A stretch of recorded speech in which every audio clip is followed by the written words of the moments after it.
నమస్తే, welcome to HMTV special debate. ఒక వంక శాంతి చర్చలు ఇవన్నీ అద్భుతంగా జరిగి అయిపోయింది. ఆయిల్కి ప్రాబ్లం లేదు, ప్రపంచం అంతా హాయిగా విశ్రాంతి తీసుకోవచ్చు, ఎవరు బాధపడక్కర్లేదు అనుకున్నటువంటి సందర్భంలో మళ్ళీ స్టార్ట్ అయినటువంటి యుద్ధం తారాస్థాయికి చేరుకుంటుంది. ముఖ్యంగా యురేనియం నిల్వలకి సంబంధించి ట్రంప్ పూర్తిగా ఇరాన్ మీద కాన్సన్ట్రేట్ చేసినట్టుగా కనిపిస్తోంది. ఆ పీకాక్స్ పర్వతం అనేటటువంటి ఒక పర్వతం, ఆ పేరుతో పిలువబడేటటువంటి పర్వతం అది ఒరిజినల్గా మహ్యే కొలాంగ్ గాజ్లా అని చెప్పి దాన్ని పిలుస్తారు. ఆ పర్వతాన్ని దాన్నే పీకాక్స్ పర్వతం అని కూడా పిలుస్తారు. ఆ పర్వతం అడుగున దాదాపు 330 అడుగుల కింద దాదాపు అణు సామర్థ్యాన్ని దాచిపెడుతున్నారని, తాజాగా 970 పౌండ్ల యురేనియం నిల్వల్ని తయారు చేసింది ఇరాన్ అని చెప్పి చెబుతూ ఉన్నారు. ఇది చాలా లోతైనటువంటి పర్వత ప్రాంతం, చాలా లోపలికి ఉంది. గతంలో ట్రంప్ 2025లో భారీగా B-2 స్టెల్త్ బాంబర్స్తో అటాక్ చేసినటువంటి పర్వతంలో ఉన్నటువంటి అట్టడుగు భాగం కింద సెల్లాలనుకోండి, దానికంటే ఇది చాలా లోతైంది. ఇట్లాంటి నేపథ్యంలో ఈ పీకాక్స్ పర్వతాన్ని ధ్వంసం చేస్తాను అని చెప్పి ట్రంప్ వ్యాఖ్యానించాడు. మరోవైపు ఈ యుద్ధానికి ప్రత్యక్షంగానో పరోక్షంగానో కారణమైనటువంటి అమెరికా మిత్ర దేశాలు, గల్ఫ్ దేశాలన్నీ కూడా తీవ్రంగా సఫర్ అవుతున్నాయి. హూతీ దాడిలో సౌదీ అరేబియా వైమానిక స్థలం పూర్తిగా, విమానాశ్రయం పూర్తిగా ధ్వంసమైపోయింది. హుతీలు దాడి చేశారు. ఇవన్నీ కూడా ఒక్క ఉమ్మడిగా అన్నీ ఒకేసారి గందరగోళ పరిస్థితులు ఏర్పడుతున్నటువంటి సిచ్యువేషన్ కనిపిస్తుంది. సరే, ట్రంప్ వ్యాఖ్యల వెనకాల ఏముంది? పీకాక్స్ పర్వతాన్ని ఎందుకు టార్గెట్ చేస్తున్నాడు? ఏముంది పీకాక్స్ పర్వతంలో? ఎందుకు ఆయనటువంటి స్టేట్మెంట్ ఇచ్చాడు? దీని గురించిన సమాచారం ప్రసాద్ పెకేటి, చాలా ప్రముఖ అంతర్జాతీయ విశ్లేషకులు, ఆయన మనతో ఉన్నారు. వారిని అడిగి తెలుసుకునే ప్రయత్నం చేద్దాం. నమస్కారం ప్రసాద్ గారు. శివప్రసాద్ గారు నమస్కారం అండి. సార్, ఏంటి సార్ ఈ పీకాక్స్ పర్వతం? పీకాక్స్ అంటే నెమళ్ళు మాత్రమే ఉంటాయా, లేకపోతే యురేనియం కూడా అక్కడ ఏమైనా ఉందా? ఏంటి, ఎందుకు ట్రంప్ పీకాక్స్ పర్వతాన్ని ధ్వంసం చేయాలని ప్రయత్నం చేస్తున్నాడు? ఏంటి ఆయన ఉద్దేశం ఏమిటి? అసలు అక్కడ ఏముంది? ఇక్కడ మొదటిగా ఇక్కడ వీళ్ళు టెంపరరీ సీజ్ ఫైర్ అన్నారు. తర్వాత 2 నెలలు అయిన తర్వాత మేము మళ్ళీ న్యూక్లియర్ గురించి చర్చ చేస్తాము అని ఒప్పందం కుదిరింది వాళ్ళకి. మన మిడిల్ ఆఫ్ ఏప్రిల్ లేకపోతే ఎండ్ ఆఫ్ ఏప్రిల్లో. అయితే ఈ 2 నెలల సమయం అయిపోయింది. మన ఖమేనీది అంత్యక్రియలు కూడా చేసిన తర్వాత దాంతో వాళ్ళు ఇరాన్ వాళ్ళు ఎలాగైనా మళ్ళీ యుద్ధాన్ని ముందుకు తీసుకెళ్ళాలి, అలాగే ఆయన శవపేటికని మొత్తం దేశమంతటా చూపించడము, మొత్తం ఒక నెరేటివ్ బిల్డ్ చేసి బాగా యుఎస్కి లేకపోతే ఇజ్రాయెల్కి ఎగెన్స్ట్గా షియా సున్నీలుగా విడిపోయిన ముస్లింలు అందరినీ ఏకతాటి మీద తీసుకొచ్చే ప్రయత్నం చేశారండి. అలాగే కొన్ని మనం చూస్తుంది ఏంటంటే ఆ స్ట్రెయిట్ ఆఫ్ హార్మూజ్ నుంచి వెళ్తున్న ఆ షిప్పుల మీద అటాకులు చేయడం అవన్నీ చేశారు. అయితే ఇప్పుడు వాళ్ళ నెరేటివ్ డెవలప్ చేసుకోవడం బానే ఉంది, కానీ షిప్పుల మీద అటాక్ చేయడాన్ని వాళ్ళు చేసిన ఒక తప్పుగా మనం చూడొచ్చు. అంటే స్ట్రాటజీ పరంగా ఒక తప్పు చేశారు అక్కడ. అంటే ఎమోషన్స్ తో క్యారీ అయిపోయినట్టు అనిపించింది. అది అమెరికా వాళ్ళకి ఒక అవకాశంగా దొరికింది, మంచి అవకాశంగా. సో అందు గురించి ఏంటంటే ఈ 2 నెలల్లో చాలా మంది మనము ఎక్కడ చూసిన నెరేటివ్లు అన్ని చోట్ల ఎలా వచ్చిందంటే అమెరికా ఓడిపోయారు, లేకపోతే అమెరికాకి ఏమి రాలేదు దీని నుంచి అని చెప్పడం జరిగింది చాలా చోట్ల. అయితే మనం ఇక్కడ చూసుకోవాల్సిన అంశము అమెరికా నిజంగా ఏం చేస్తోంది బ్యాక్గ్రౌండ్ లో అనేది చూస్తే మనకి ఇక్కడ వాళ్ళ మిజైల్స్ స్టాక్స్ అవన్నీ పెంచుకోవడము, అలాగే ఈ హార్మోస్ చుట్టూ ఉన్న ప్రాంతాల్లో సీ మైన్స్ వాటిలన్నీ ఐడెంటిఫై చేయడము, ఇటువంటి పనుల మీద వాళ్ళు పడ్డారండి. సో దాంతో ఏమైందంటే ఇప్పుడు ఈ హార్మోస్ ని క్లోజ్ చేసేసిన ఇప్పుడు ట్రంప్ ఏమంటున్నారంటే నేను ఈ హార్మోన్స్ ని మొత్తం మేమే కంట్రోల్ చేస్తాము, అందు గురించి మీరందరూ 20% కార్గో ఎంతైతే వెళ్తుందో దాంట్లో మీరు మాకు రాయల్టీ కట్టాలి అని ట్రంప్ నిన్న ఇచ్చిన స్టేట్మెంట్ ఫాక్స్ న్యూస్ లో. ఉమ్, అయితే ఈ ఇదైన తర్వాత మిగతాది ఏమవుతోందంటే, అలాగే హౌతీలు ఎవరైతే ఉన్నారో వాళ్ళ మీద కూడా అటాక్ చేయడం మొదలు పెట్టారండి. ఉమ్, సో ఎప్పుడైతే అక్కడ కూడా అటాకులు చేయడం మొదలు పెట్టారో దాంతో ఏమవుతోందంటే, మెయిన్ మనకి ఇక్కడ చూడాల్సిన రెండు ఏవైతే ఉన్నాయో, ఒకటి హార్మూజ్ నుంచి ఒకటి, ఇంకో చోక్ పాయింట్ కూడా ఉంది. దాన్ని మనకి ఏమంటారంటే ఈ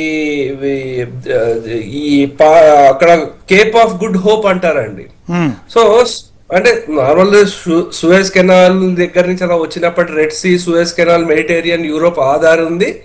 ఇంకోటి ఏంటంటే రెడ్ సీ ఒకవేళ డేంజరస్ అయితే ఇంకొక రూట్ ఉంది, కేప్ ఆఫ్ గుడ్ హోప్ అని. ఉమ్, అది అంటే లాంగ్ రూట్, అంటే ఆఫ్రికా నుంచి వస్తున్నది. సో అవన్నీ ఏంటంటే అది ఆఫ్రికా టిప్ నుంచి రావడానికి టైం పడుతుంది. ఉమ్, సో ఇప్పుడు హౌతీల మీద కూడా అటాక్ చేయడం ఇవన్నీ చేయడంతో ఏమవుతోందంటే, ఉమ్, ఇంకా వీళ్ళకి మనకి మళ్ళీ క్రూడ్ ప్రైస్ పెరిగిపోయింది. సడన్ గా $80 లోపల వచ్చింది, మళ్ళీ 86 దాని మీదకి వచ్చేసిందండి. ఉమ్, సో అందు గురించి అంటే బాబీ మందేబ్ అనేది కూడా ఒకటి ఉందండి. ఉమ్, అక్కడ ఏంటంటే అక్కడ కూడా మన రెడ్ సీ దగ్గర అక్కడ అటాకులు చేయడం అవన్నీ చేయడం మొదలు పెడుతున్నారు వీళ్ళు. సో దానితో పాటు ఇప్పుడు ఏంటంటే ట్రంప్ చెప్తోంది ఆఫ్ ఛాన్స్ ఇప్పుడు నెక్స్ట్ ఖమేనీ ఎవరైతే ఉన్నారో అతను కూడా లేరు, ఉమ్, ఇటువంటి స్టేట్మెంట్లు ఇస్తున్నారు ఆయన. ఉమ్, సో ఒకటి మనం చూసుకోవాల్సింది, సరే ఆ పీకాక్ మీద ఏంటో చెప్తాను, కానీ ముఖ్యంగా ఏంటంటే ఇప్పుడు ఈ అటాకుల వల్ల ఏమవుతుందంటే, మామూలు సూయజ్ కెనాల్ నుంచి అయితే 19 రోజులు పడుతుంది, కేప్ ఆఫ్ గుడ్ హోప్ నుంచి అయితే దగ్గర దగ్గర 35 రోజులు పడుతుంది. సో ఈ కాస్ట్ పెరుగుతోంది అనమాట. సో అంటే ఫ్యూయల్ చార్జ్ అయినా మీరు చెప్పినట్టుగా ఆఫ్రికా నుంచి అనుకుంటే మళ్ళీ అక్కడ కూడా ఈ హౌతీలు ఉన్నారు, లేకపోతే హమాస్ ఉంది, లేకపోతే ఇవన్నీ ఉన్నాయి. మళ్ళీ వీళ్ళందరూ కూడా మళ్ళీ దాడులు చేసేటువంటి అవకాశం కూడా ఉంది కదా. అంటే వాళ్ళు ఇరాన్ అంత స్ట్రాంగ్ గా లేరు, కానీ అక్కడ కూడా టెన్షన్ మొదలవ్వచ్చండి.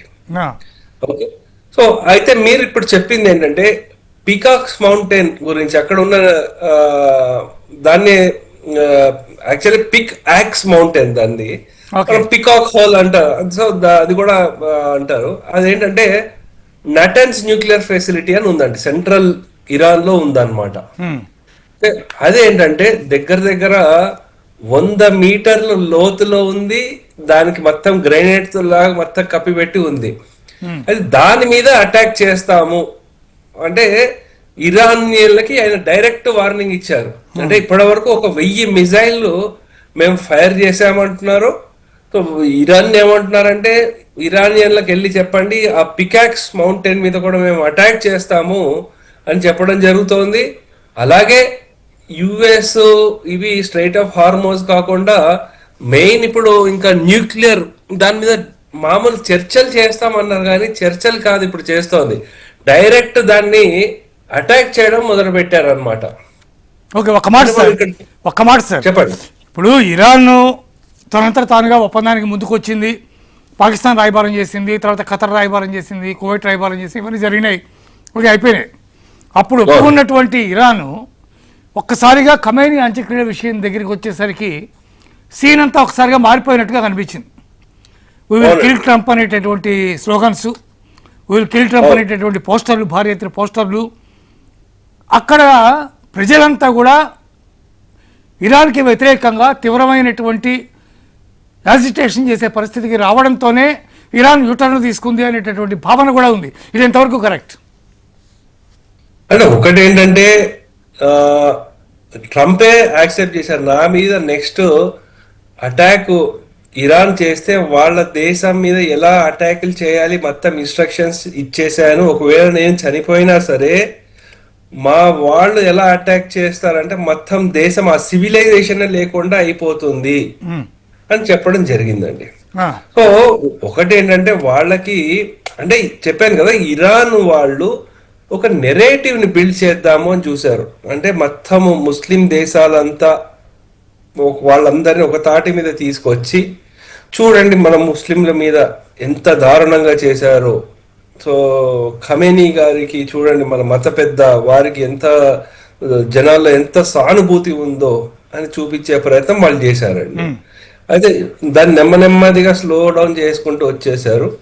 అయితే ఇప్పుడు ఈ న్యూక్లియర్ అటాకులు చేయడం ద్వారా ఏంటంటే ఇక్కడ ఇతను చెప్పడే ప్రయత్నం ఏం చేస్తారంటే, ఒకసారి వాళ్ళ న్యూక్లియర్ మీద అటాక్ చేస్తాను నిజంగా అంతవరకు అవుతుందని నేను అనుకోను. ఎందుకంటే ఇరాన్కి పరోక్షంగా చైనా ఇంకా రష్యా కూడా సపోర్ట్ చేస్తున్నాయండి. సో ఆ సపోర్ట్ చేస్తున్నాయి కాబట్టి నేను అనుకోవడము అంతలా ఫెసిలిటీస్ వాటి మీద అటాక్ చేయడం అవైతే అవ్వవు. కానీ ఇవన్నీ ఏంటంటే దీనికి ఒక లాజికల్ కన్క్లూషన్ ఏంటంటే, ఈ స్ట్రైట్ ఆఫ్ హార్మోజ్ మీద యుఎస్ వాళ్ళు ఒక కంట్రోల్ తెచ్చుకునే ప్రయత్నం మాత్రం తప్పనిసరి చేస్తారు. అంటే ఇరాన్ వాళ్ళ ఆ గ్రిప్ నుంచి బయటికి వచ్చేసేటట్టు వాళ్ళ ప్రయత్నాలు వాళ్ళు చేస్తారండి డెఫినెట్లీ. ఇరాన్ వాళ్ళు దానికి ఎలా కౌంటర్ చేస్తారు, లేకపోతే రష్యా కానీ చైనా కానీ ఏ విధంగా తోడ్పడతారు వీళ్ళకి అనే అంశం మీద మనకు చాలా ఇది ఉంది, అంటే ఎలా జరుగుతుంది అని. ఎందుకంటే కొన్ని vital communication channels, transport channels రష్యాకి చైనాకి వెళ్ళే వాటిలన్నిటి మీద కూడా కంట్రోల్ యుఎస్ వచ్చేసింది అని మనకి రిపోర్ట్స్ వస్తున్నాయండి. అవే జరిగితే ఇంకా వీళ్ళకి సప్లైలు కట్ అయిపోతుంది కదా ఇరాన్కి. సో అందు గురించి దాంతో ఇప్పుడు మిగతా ముందుకు ఎలా వెళ్తారనేది కూడా మనం ఏం చేయలేము. ఇంకోటి గ్వాదర్ పోర్టు, చాబహార్ పోర్టు వీటిలన్నిటిలో కూడా ఒక పక్క చైనా కంట్రోల్ చేస్తుంది, ఇంకో పక్క భారత్ కంట్రోల్ చేస్తోంది. కానీ అక్కడి నుంచి కూడా సప్లై చైన్లు ఏం లేకుండా ఉన్నాయి. పాకిస్తాన్ మీద కూడా యుఎస్ వాళ్ళకి నమ్మకం పోయినట్టు అనిపిస్తోందండి. చాబహార్ పోర్ట్ మీద ఆల్రెడీ అటాక్ చేశారు కదా, ఆల్రెడీ యుఎస్ అటాక్ చేసింది కదా. అవును. సో అంటే ఆ అటాక్లు చేయడం ద్వారా ఏంటంటే చైనా వాళ్ళు అక్కడ ఉండకుండా వాళ్ళు పక్కకు జరిగేటట్టు, లేకపోతే సప్లైల్ని ఆపే ప్రయత్నం వాళ్ళు చేస్తున్నారు. సో చాబహార్ కానివ్వండి, గ్వాదర్ పోర్ట్లో ఇద్దరు అంటే ఏ దేశాల నుంచి ఎటువంటి సప్లైలు రాకుండా ఉండడానికి మొత్తం అరికట్టడానికి ఇరాన్ మీద ప్రయత్నాలు యుఎస్ వాళ్ళు చేస్తున్నారు. ఎంతవరకు దాంట్లో సఫలీకృతం అవుతారనేది మనం ఇంకా వేచి చూడాలి. ఎందుకంటే ఈ గత 1-2 రోజుల్లో జరిగిన పరిణామాలండి ఇవి. కానీ ఇప్పుడు వీళ్ళిద్దరు పరస్పరం ఇట్లా ఒకళ్ళ మీద ఒకళ్ళు ఈ రకమైనటువంటి వ్యవహార శైలితో అమెరికా నౌకలకి పర్మిషన్ ఇస్తే దాని మీద ఇరాన్ దాడి చేయడం, ఇరాన్ పర్మిషన్ ఇస్తే అమెరికా దాడి చేయడం, యుఏఈ షిప్స్ మీద జరిగినటువంటి అటాక్లో 6 భారతీయులు తీవ్రంగా గాయపడ్డారు, ఓ భారతీయుడు చనిపోయినాడు. ఇప్పుడు మెరైన్కి సంబంధించినటువంటి వాటిలో చాలా వరకు భారతీయులే ఎక్కువ కీలకమైనటువంటి పాత్ర పోషిస్తున్నారు. మెరైన్ ఇంజనీర్లు కానీ, మెరైన్ వర్కర్స్ కానీ, మెరైన్ టెక్నీషియన్స్ కానీ, what ever it may be. కానీ మీ ఇద్దరి యొక్క ఈ పోరాటంలో వ్యక్తి హననం జరుగుతుంది కదా డైరెక్ట్గా. ఇప్పుడు అక్కడే ప్రాబ్లం వస్తుందండి. ఎందుకంటే భారత్ ఒక డిసైసివ్ స్టెప్ తీసుకోలేకపోతుంది ఇక్కడ. ఎందుకంటే ఒకసారేమో యుఎస్ వాళ్ళు మన నౌకల మీద అటాక్ చేస్తున్నారు, లేదా ఇరాన్ వాళ్ళు చేస్తున్నారు. ప్రాణాలు కోల్పోతుంది, నష్టపోతుంది భారతదేశం లాగే యూరోపియన్ దేశాలు కూడా నష్టపోతున్నాయి. సో అందు గురించి ఇప్పుడు ఇతను ఏమంటున్నాడు అంటే ట్రంప్, ఈ ఆయిల్ నేషన్స్ ఏవైతే ఉన్నాయో ఖత్తర్ కానివ్వండి, యుఏఈ కానివ్వండి, సౌదీ కానివ్వండి, వీళ్ళందరికీ ఏమంటున్నాడంటే మీకు హార్మోస్ దగ్గర ఏమీ కాకుండా నేను చూసుకుంటే బాధ్యత నాది, మీరు ఇప్పుడు మాకు రాయల్టీ ఇవ్వాలి అంటున్నాడు. ఒకటి నిజంగా అదే ఉంటే యుఏఈ షిప్స్ మీద వాళ్ళు దాడులు చేస్తుంటే మరి ఏం చేశాడు? అది ఇప్పుడు ఏమంటున్నాడు అంటే మొత్తం మీద కంట్రోల్ వచ్చేసి మీరు రాయల్టీ ఇవ్వండి అంటున్నాడు. యుఏఈ షిప్ మీద దాడి జరుగుతున్నా ఏం చేయలేకపోతున్నాడు. సో అందు గురించి ఏంటంటే మన ట్రంప్ మాటల్ని మనం ఎంతవరకు నమ్మచ్చు నమ్మకూడదు అతన్ని ఎవరు సీరియస్ గా కూడా తీసుకోలేకపోతున్నారు. అంటే దీనికి ప్రత్యామ్నాయంగా మనకి యాక్చువల్ చెప్పాలంటే యుఏఈ, ఒమాను, భారతదేశం ఇంకొకటి అంటే హార్మోన్స్ దగ్గర నుంచి ఆ డిపెండెన్సీ లేకుండా ఇంకో మార్గంలో మనం ప్రయత్నాలు చేస్తున్నాము. అది కూడా అవన్నీ సమయంతో కూడుకున్న పనులు కాబట్టి ఈ వచ్చే సంవత్సరంన్నర మనకి భారతదేశానికి సప్లై చైన్లలో ప్రాబ్లంలు రాకుండా మనకి ఏంటంటే వేరే దేశాల నుంచి ఎల్ఎన్జి కానివ్వండి, చమురు కానివ్వండి, ఇవన్నీ తెచ్చుకునే ప్రయత్నాలు చేస్తున్నాము.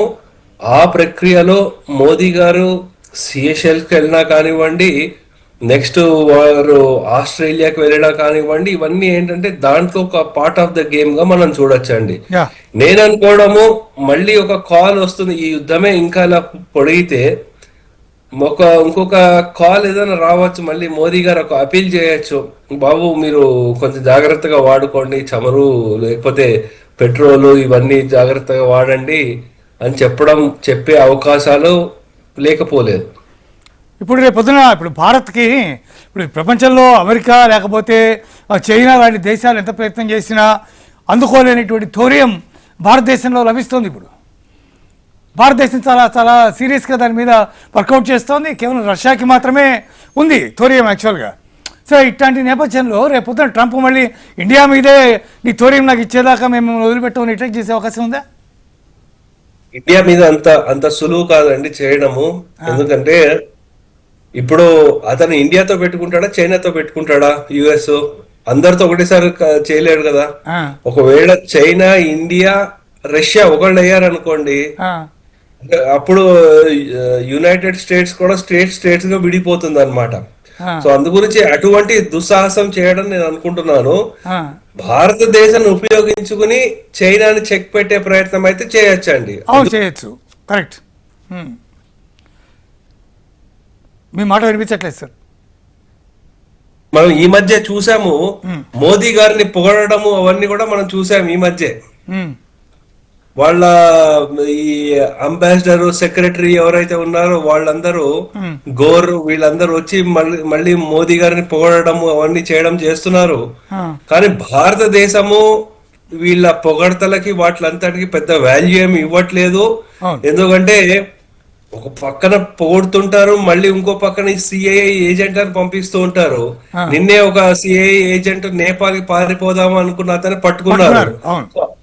అందు గురించి ఏంటంటే ఈ ద్వంద్వ వైఖరి ఏదైతే ఉందో, మీ అంత ఆప్తమిత్రులు ఎవరు లేడండం మళ్ళీ వెన్నుమూట్లో కత్తి పొడిచే వీళ్ళ ధోరణి ఏదైతే ఉందో యుఎస్ వాళ్ళది, అప్పటి వరకు మనము చాలా దీంతో ఉండాలి, పకడ్బందీగా ఉండాలి. వాళ్ళతో ఏ నెగోషియేషన్ చేసినా చాలా జాగ్రత్తగా చేయాలండి.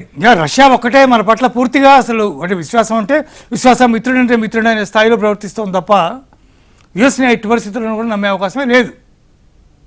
అంటే ఇప్పుడు మన ప్రాబ్లం ఏమవుతుందంటే, ఒక పక్క యుఎస్, ఇంకో పక్క ఏంటంటే రష్యా కూడా వాళ్ళకి చైనా కావాలి, భారతదేశం కావాలి. అవును, అది వాళ్ళకు ఉండే ప్రయోజనాలు, చైనా వల్ల వాళ్ళకి కలిగే ప్రయోజనాలు అవన్నీ రష్యా వదులుకోదు కదా. అందు గురించి ఏమవుతుందంటే ఇది ఎంతైనా మన కాళ్ళ మీద మనం నిలబడాలి. మిగతా దేశాలకు మనం ఏం ఇవ్వగలుగుతాం, వాళ్ళ దేశం నుంచి మనం ఏం తెచ్చుకోగలుగుతాము, ఆ గివ్ అండ్ టేక్ రిలేషన్షిప్ ఉన్నంత వరకు మనకి మంచి అవకాశాలు ఉంటాయి. ఎందుకంటే ఇటువంటి సమస్యలు, ఇంత గ్లోబల్ టెన్షన్ ఇలా వచ్చినా సరే మన ఎగుమతుల శాతం చాలా పెరిగిందండి గత సంవత్సరంతో పోలిస్తే. సో అందు గురించి నేను అనుకోవడము ఇది ఈ టెన్షన్ ఉంటుంది ఇంకా. కానీ ఇప్పుడు ఏదైతే ఉందో ఈ టెన్షన్ కొన్ని వారాల మించి అయితే ఉండదు. ఇది బహుశా 2-3 వారాల మించి అయితే ఈ టెన్షన్ ఉండదని అనుకుంటున్నాను. ఎందుకంటే ఒకటి ఏమవుతుందంటే యుఎస్ లో మనకి ఎలక్షన్స్ వస్తుంది, మిడ్ టర్మ్ ఎలక్షన్స్. సో ఎప్పుడైతే చమురు రేటు చాలా ఎక్కువగా ఉంటుందో యుఎస్ లో కూడా చాలా ఎక్కువ గ్యాస్ రేట్లు కూడా చాలా ఎక్కువగా ఉంటుంది.